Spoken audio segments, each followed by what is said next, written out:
So today is Sunday, so I'm sharing my second story with every one of you. I think every Sunday we will reach out to each one of us and try to see how we can share and learn.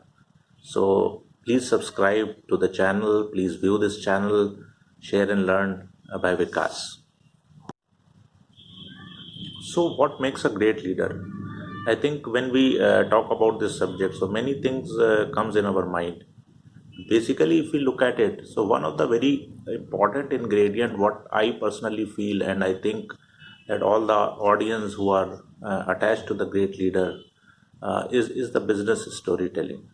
I think if you look at it in an overview, there are actors, there are directors, there are the script writers, there are the writers into the film. But I think as a leader, one should be absolutely looking at the director, looking at the writer, looking at the script writer, and that can happen with the help of business storytelling. So, if I think that a leader must act at the moment as a writer, they must indicate or initiate ideas, and as a director, they must provide a bigger view to facilitate a room for ideas, creativity, and action.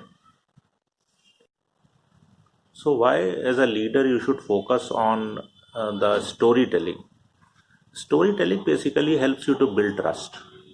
It helps you to also lead to the credibility. As you, everybody knows that trust leads to credibility. If we do not trust each other, then there no credibility will be established. And by understanding your leadership story first, you will have a greater awareness and the very few blind spots. If you look at it, so first understand your story better before telling it to the larger audience. You should have the story where you have a combine. You have to combine a self-awareness and a willingness to stretch outside of your comfort zone. So that is a kind of a story which one has to prepare, and that is very well understood by the team. If there is a story is having a lot of emotions, if this story is having a success, and if this story is also having the failures. More important it is that if this story has an ingredient of failure, then how we lived up to the failure and we try to see that this failure is next time converted into a success. So and these kind of stories are which are very close to everyone, so that will be listened and adapted very fast. We need to tell the stories which actually inspire others and not expires others. So stories can be a very powerful business tools, and successful leaders often on every time we see, I mean, even if you go to the political leaders, just imagine couple of political leaders, just imagine couple of leaders who are really known as a leaders, not as a very typical manager. So they are successful and they use their stories to engage their teams. So if you want to motivate others effectively as a leader, you need to learn how to tell the story. Now this is the other ingredient. One is to tell the story, the other is how to tell the story. So when we are able to inspire others through our stories, that leads to the way of thinking, way of acting, and way of feeling by others. And the story, when it is combined, as I just mentioned, with the emotions, with the failures, with the successes, failed, got up and got a success, succeeded not so well, but then further succeeded very well.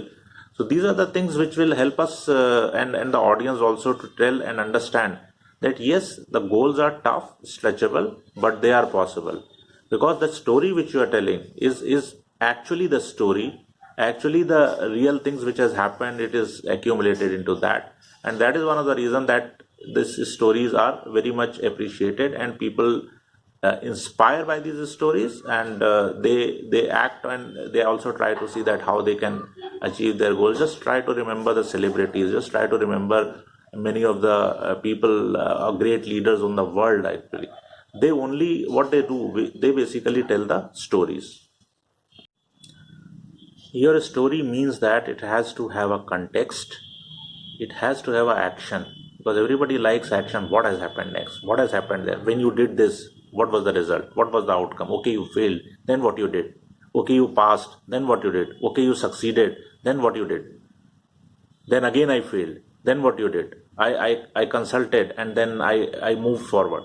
So every story which as a leader we are telling to our larger audience and trying to influence them and help them to succeed have a context, should have an action, and should have a result.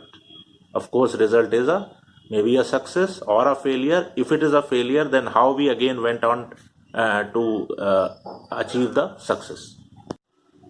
Yes, as I was mentioning, I'm again re-emphasizing that every great business story has to be authentic. It has to be an ingredient of failure. It has to be an ingredient of poor judgment. It has to be an ingredient of mistakes. And then once it is put up as a form of a recipe, then you never gave up, and then how you finally succeeded. But that success and success is not the final. It can be a mixture of a good success, it can be a mixture of a better success, or it can be the mixture of the best success. But of course, yes, each and every story which you tell has to be very, very authentic and has to have all the ingredients of failure, judgments, poor judgments, mistakes, good judgments, done a good job, then succeeded, then how we have taken it forward from one level to the other. So this is all for today. Thank you very much for viewing my channel. I think if you will subscribe it, you can have a more views. Let's meet on next Sunday with some of the different initiatives where we can put together our efforts and see that we are focusing on becoming a great leader.